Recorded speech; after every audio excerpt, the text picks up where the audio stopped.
അസ്സലാമു അലൈക്കും വറഹ്മത്തുള്ളാഹി വബറകാതുഹു. സ്നേഹം നിറഞ്ഞ പ്രേക്ഷകരെ, ഒരു വളരെ പ്രധാനപ്പെട്ട കാര്യമാണ് ഇന്ന് നമ്മൾ ചർച്ച ചെയ്യുന്നത്.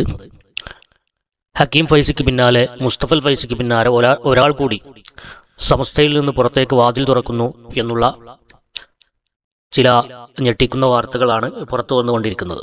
നമുക്കറിയാം, കഴിഞ്ഞ ദിവസം ബഹുമാനപ്പെട്ട ഷെയ്ഖുന ആലിക്കുട്ടി ഉസ്താദിനെ അനുസ്മരിക്കുക എന്ന വ്യാജേന അദ്ദേഹത്തെ നിന്ദിക്കുന്ന വിധം പ്രഭാഷണം നടത്തിയ ഹംസ ഹൈതമി എന്ന് പറയുന്ന മലപ്പുറം ജില്ലാ മുശാവറ അംഗമായ പട്ടിക്കാട് ജാമിയ നൂരിയയിലെ മുദരിസുമായ വ്യക്തി, അദ്ദേഹം നടത്തിയ പരാമർശങ്ങൾ ഏറെ വിവാദമായിരുന്നു. കഴിഞ്ഞ ജില്ലാ മുശാവറയിലേക്ക് ഒരുപാട് കത്തുകൾ, 10ഓളം കത്തുകൾ ഇത് സംബന്ധിച്ച് അദ്ദേഹത്തിനെതിരെ നടപടി സ്വീകരിക്കണമെന്ന് ആവശ്യപ്പെട്ടുകൊണ്ട് വന്നു എന്നാണ് അറിയാൻ സാധിച്ചത്.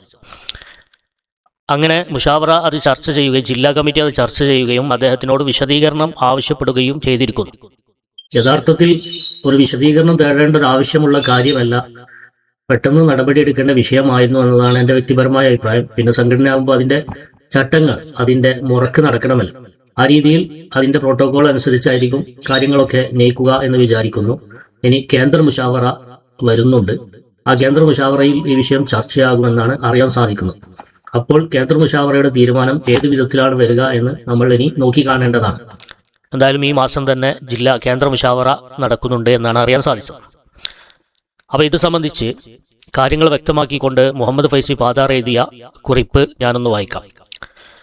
ചെറുപ്രായത്തിലെ അദബും അറിവും തേടിയിറങ്ങി 8 പതിറ്റാണ്ടിലേറെ ജീവിച്ച് സമസ്ത ജനറൽ സെക്രട്ടറി, ആഗോളതല പണ്ഡിതൻ, ആയിരക്കണക്കിന് ശിഷ്യന്മാരുടെ ഗുരു, വിവിധ മേഖലകളിൽ തിളങ്ങിയ മർഹൂം ആലിക്കുട്ടി ഉസ്താദിന് സ്വന്തമായി തീരുമാനങ്ങളെടുക്കാൻ കഴിയാത്തവരായിരുന്നു എന്ന് പരസ്യ പ്രസംഗം നടത്തിയത് ജാമിയയിലെ മുദരിസ് ഹംസ ഹൈതമി ആയിരുന്നു. ഇതിനെതിരെ സമസ്ത പ്രവർത്തകർ ജില്ലാ മുശാവറയ്ക്ക് കത്തുകൊടുത്തു. ഇന്നലെ 5/8/2026 മുശാവറ ചേർന്ന് വിഷയം ചർച്ച ചെയ്തു. പ്രഥമ ദൃഷ്ട്യാ തന്നെ ഹൈതമി കുറ്റക്കാരനാണെന്ന് ബോധ്യമായി. നടപടി ക്രമങ്ങളനുസരിച്ച് വിശദീകരണം ചോദിക്കാൻ തീരുമാനിച്ചു. ജില്ലാ മുശാവറയിൽ ആർക്കെങ്കിലും എതിരഭിപ്രായം ഉണ്ടായിരുന്നുവെങ്കിൽ പറയാമായിരുന്നു. ഹൈതമിക്ക് ഒരാൾ പോലും പിന്തുണ നൽകിയില്ല. ഇന്നത്തെ അവസ്ഥയിൽ ഇത്രത്തോളം എത്തി എന്നത് മഹാകാര്യമാണ്. സമസ്ത പ്രവർത്തകരുടെ ശക്തമായ എതിർപ്പ് ഇവിടെ ഗുണം ചെയ്തിട്ടുണ്ട്. തുടർ നടപടി എന്താകും എന്നതാണ് ചർച്ച. ഹൈതമിയെ ജില്ലാ മുശാവറ പുറത്താക്കുമോ, ജാമ്യയിൽ നിന്ന് ഒഴിവാക്കുമോ തുടങ്ങിയ ചർച്ചകൾക്ക് പ്രസക്തിയില്ല. എങ്കിലും ചില പുറം വായനകൾ നടത്താം. 1. സമസ്ത നേരിട്ട് നടത്തുന്ന ജാമ്യയിൽ നിന്ന് സമസ്ത അറിയാതെ 2 പണ്ഡിതന്മാരെ ഒഴിവാക്കി. മുശാവറ അംഗമായിരുന്ന മുദരിസിനെ ഒഴിവാക്കിയതിൽ സമസ്ത നീരസം പ്രകടിപ്പിച്ചു. സമസ്ത ജാമിയ കമ്മിറ്റിക്ക് കത്തുകൊടുത്തു.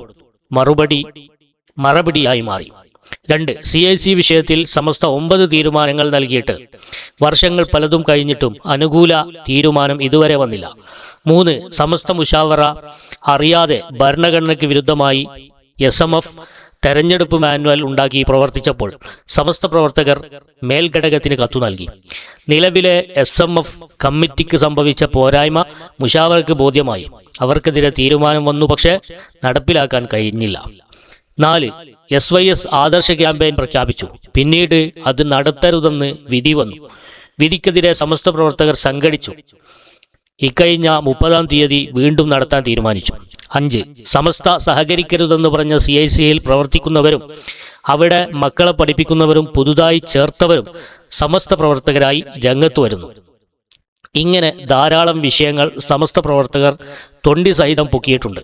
വിധിയും ശിക്ഷയും എന്തുമാകട്ടെ, സമസ്തയെ നോവിച്ചവരെ അതാതു സമയത്ത് പിടിച്ച് വെളിച്ചത്ത് കൊണ്ടുവരുന്നതിൽ സമസ്ത മഹത്തുക്കളുടെ ബറക്കത്ത് കൊണ്ട് സമസ്ത പ്രവർത്തകർ വിജയിച്ചിട്ടുണ്ട്.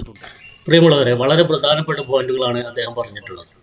ഓരോരോ കള്ളത്തരങ്ങൾ കൊണ്ടുവരുമ്പോഴും സമസ്തയുടെ പേരിൽ ആ സമസ്തയുടെ കീർത്തി നഷ്ടപ്പെടുന്ന വിധത്തിൽ സമസ്തയുടെ ഉള്ളിൽ നിന്ന് തന്നെ തുരങ്കം വെക്കുന്ന ആളുകളുടെ ഓരോരോ ചെയ്തികളെയും തത്സമയം പിടിച്ച് സമൂഹ മധ്യത്തിൽ വിചാരണയ്ക്ക് വിധേയമാക്കിയ ഒരു പാരമ്പര്യമാണ് സമസ്തയുടെ പ്രവർത്തകന്മാർക്കുള്ളത്.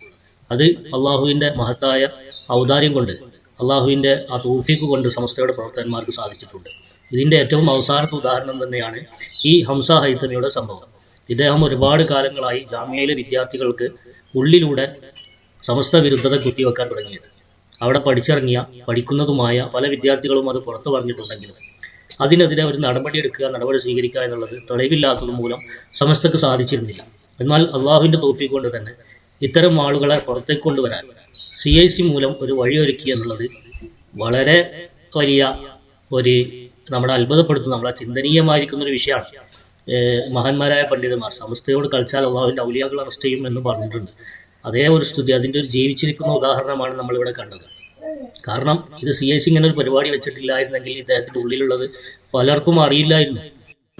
അപ്പോൾ ഇവിടെ യഥാർത്ഥത്തിൽ സംഭവിച്ചിട്ടുള്ളത് സമസ്തയുടെ പുറത്ത് നിൽക്കുന്ന, സമസ്തയുടെ ശത്രുചേരിയിൽ നിൽക്കുന്ന CIC തന്നെ ഇയാൾക്കൊരു വേദി ഒരുക്കുകയും ഇയാളുടെ ഉള്ളിലുള്ള ആ സമസ്ത വിരുദ്ധത കൃത്യമായിട്ട് പുറത്തു കൊണ്ടുവരാൻ സമസ്തക്ക് സഹായകമാകുന്ന വിധത്തിൽ, സമസ്തയുടെ പ്രവർത്തകന്മാർക്ക് സഹായകമാകുന്ന വിധത്തിൽ ഒരു വേദി ഒരുക്കി ഇയാളെ കെണിയിൽപ്പെടുത്തുന്നത് CIC തന്നെയാണ്. നോക്കണം നിങ്ങൾ, സമസ്തയുടെ ഒരു കറാമത്ത് നിങ്ങൾ നോക്കണം. അപ്പോൾ കൃത്യമായിട്ട് ജനങ്ങൾക്ക് ഇത് ബോധ്യപ്പെട്ടു. അല്ലെങ്കിൽ നമ്മൾ പറഞ്ഞാൽ, കുട്ടികൾ പറഞ്ഞാൽ ആരും വിശ്വസിക്കൂല.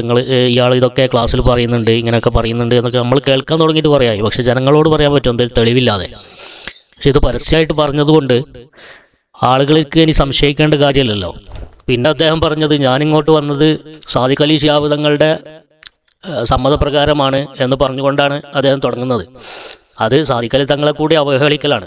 അഥവാ സമ്മതം കൊടുത്തിട്ടുണ്ടെങ്കിലും അയാൾ പരസ്യമായിട്ട് അത് പറയാൻ പാടില്ലായിരുന്നു.